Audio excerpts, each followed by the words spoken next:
Асуудлаас ч өмнө ер нь бол энэ нийслэлтэй холбоотой олон асуудлууд бол дэгдчихсэн. Бүх найрамд хотод ард улсаас 300 тэрбум төгрөгөөр хятадаас одоо коксох нүүрс худалдаж авна гэдгийг хүмүүс юусоо гаргаж ирж ярихгүй байхаар нь би бас гаргаал ярьжсэн. Тэгээд тэр үедээ бас ахаал хэвлэл мэдээллүүдээр ягаад ч би л хамгийн буруу муу болцсон байсан. Өнөөдөр бас ахаал тэр давтагдж байна.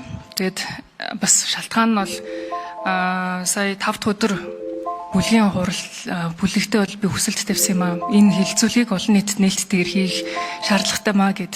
Тэгэд энэ бол өөрөө маш олон одоо их ашиг мөнгөний зүйлтэй бол тулж байгаа учраас ямар нэгэн байдлаар цэнгүүн гүшүүнийг мухаарагдуулах нь л одоо үндсэн зорилго. Ямар нэгэн байдлаар анхаарлын өөр тэглүүнд гаргаад туулын хурдны замын энэ одоо төсөл маань үнэхээр бодит юм уу?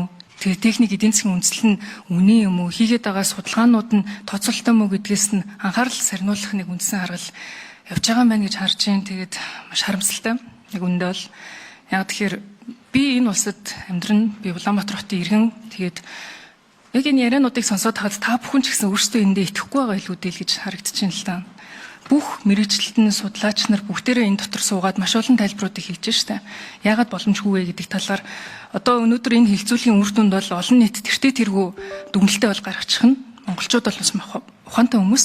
Тэр утгаар ямар нэгэн байдлаар масс медиагаар тарих угаах гад ингээд оролдоод авах шаардлага байхгүй бах. Харин та бүхэн маань өөрсдийнхөө хийсэн гэдэг судалгааг дөнгөж саяны 5 цагийн турш бол баталж чадсангүй. Тэр бол ингээд харагдаж байна.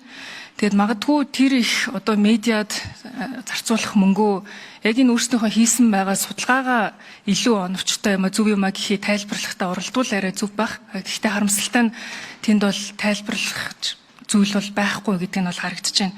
Тэгэд яагаад энийг бас хэлээд байна гэхээр 1 км нь 2 гаруй сая доллараар хийгдэх энэ төсөл байгаа.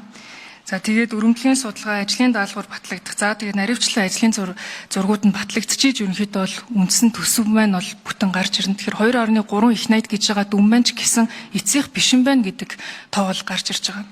Тэгэхээр өнөөдөр энэ өргөмжлийн судалгаагаа хийгээд явж байгаа хүмүүс дараа нь яаж энэ төсөл маань хэдэн их найдаар нэмэгдэх үү гэдэг дээр баталгаа өнөөдөр бас биднэрт алга байна л та.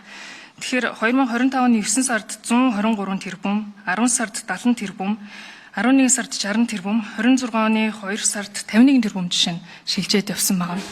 Энэ их мөнгүүд ингээд явагдсан байдаг. Гэтэл эцсийн байдлаар ажлын даалгавар маань өөрөө тодорхой болоогүй шүү дээ. Тэгэхээр чин бид нар яаж энэ 2.3 их найд гэдэг одоогийн дүнгээр бүр масар өндөр дүн байгаа зүйлийг энэ маань одоо удахгүй биднэрт гоё өгөөчтэй төсөл болох юм а гэдэгт нь итгэх юм бэ. Энэ төлөвлөгөө процесс зураглал чинь ерөөсөө тодорхой биш байгаа тань. Тэгэхээр энийг л тодорхой болгоод цагт тасж чинь тодорхойлох шаардлагатай гэж үзэж байгаа. За 1 минут авчи. За дараагийн нэг зүйл маань бол ер нь Улаанбаатар хотын асуудлуудыг бид нэр тодорхойлоод үзэх юм бол эрчим хүч дулааны тухай асуудлаа шийдэх зайлшгүй шаардлагатай байна. Биднэрт яг үндсэндээ бол түрүү жилийн өвлийг арай ядан тисч гарсан. Эх оны өвөл бол маш хүнд болно.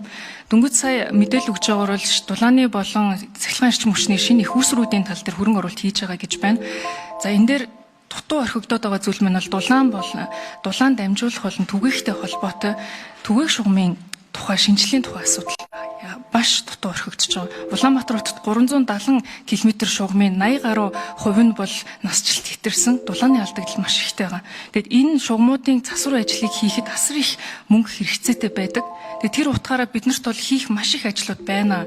Энэ ажлуудаа хийхгүй юм байж ч цоошин цаасан дээрх төслийг хэрэгжүүлэхийн төлөө бид нар энэ их энерги улсаараа бараад ахын буруу байгаад байгаамаа гэдгийг хэлээд байгаа. Тэрнээс биш ямар нэгэн бүтээн байгуулалтын төслийг эсэргүүцэж байд юм уу? Эсвэл биднэрт зам хэрэггүй гэдэг биш.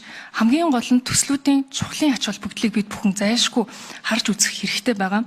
Тэгээд тэр утгаараа одоо нийслэлд амьдарч байгаа хүн бүхний одоо эрх ашиг хөндөгдөж байгаа энэ цаг үе дээр бол бид нар цаг хугацаа оройтоогүй гэж би бол бодож байна.